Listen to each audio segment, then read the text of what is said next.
Well, good evening, Southeast Texas. We start tonight with a story all new here at 10. First responders in Bridge City called to the scene of a head-on collision along Highway 62.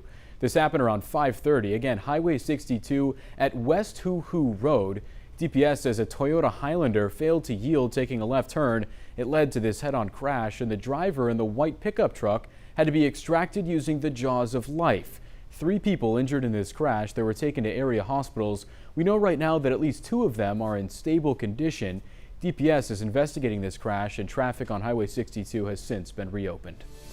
A big arrest Friday for Beaumont police. 27-year-old mother Kenesha Hawkins now charged with 2 felony counts of injury to a child. Our cameras rolling Friday as BPD hauled her off to jail. Beaumont police believe Hawkins is responsible for killing her 5-month-old son. BPD says she shook the infant violently, causing severe injuries. They say she then failed to get him medical treatment.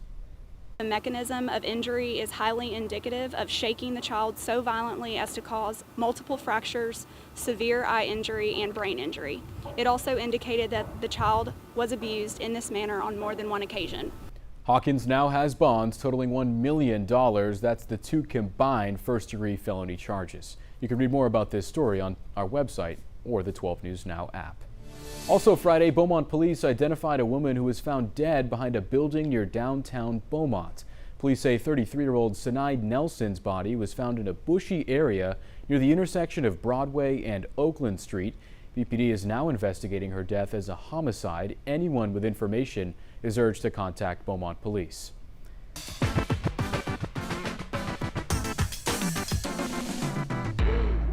Talking Golden Triangle growth this weekend, Beaumont City Council excited for a vote this Monday, potentially bringing a brand new hotel to downtown.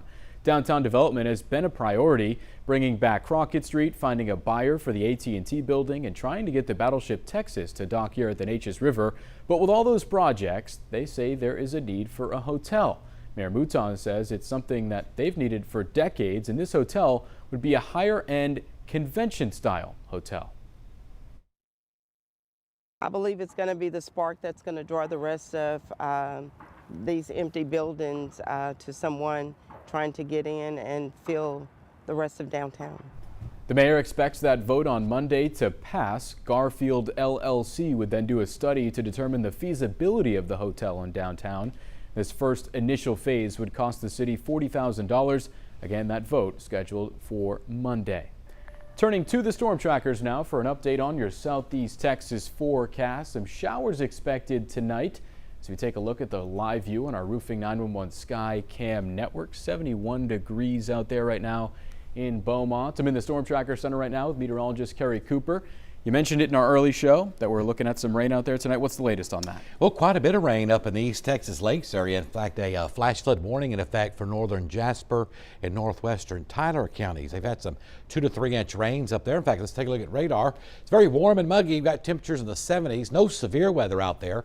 We're not expecting any severe weather. We still have that flash flood warning in effect for extreme northern Jasper County and from about Coleman northward into the Zavala area. Some 2 to 3 inch rains there.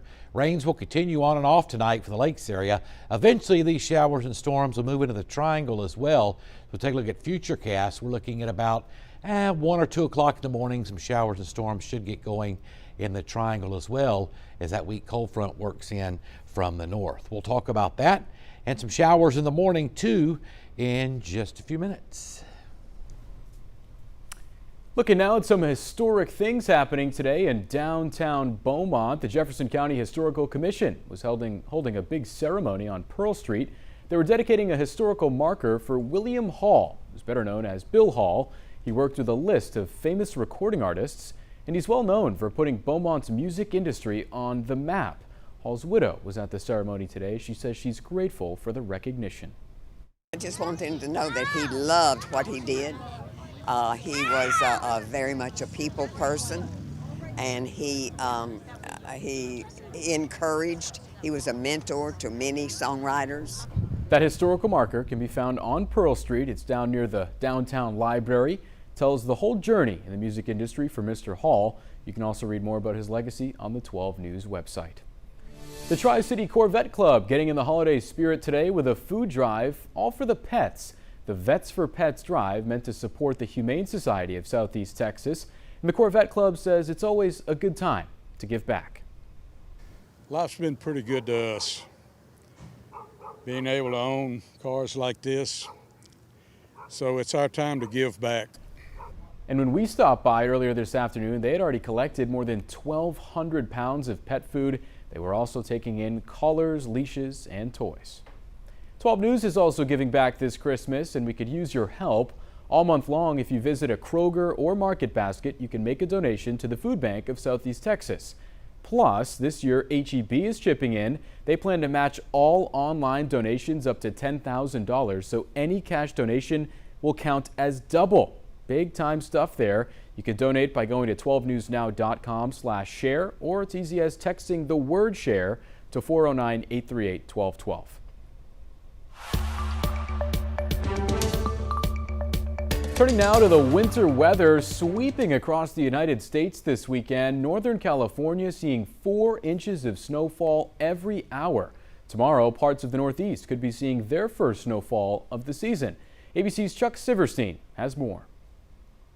Powerful winter storms are moving across the country, one system bringing heavy snow and strong winds to parts of the west. Snow totals in the Sierra Nevada mountains in California could be up to 5 feet. The wind shutting down this ski lift at Heavenly Resort in South Lake Tahoe. And the storm whipping up the surf off the coast of Santa Cruz. Sacramento being hit with heavy rains. I mean, it's crazy. It ain't been like this in years. ABC's Zoreen Shah is there. Those power lines right there smashing down onto this car. There was a huge power line going across the top of my car. It's probably totaled. A different system is moving across the Midwest. More than 9 inches of snow falling in Sioux Falls, South Dakota. Plow drivers working to stay ahead of the storm. These guys have been working, or a lot of the times have been working for 12, sometimes 16-hour shifts. That same system expected to move into the Northeast on Sunday. Hard to believe that in the Northeast till December 10th, and we don't have any snow on the ground. That's about to change. It's cruising across the Great Lake, kind of moisture starved, but by tomorrow morning it starts to tap that moisture and snows will explode across the western New York and eventually into New England. And Tuesday could be a dangerous day in parts of the South. Eastern Texas, along with much of Louisiana, Arkansas, and Mississippi could be hit with strong winds, large hail, and possible tornadoes. Chuck Sivertson, ABC News.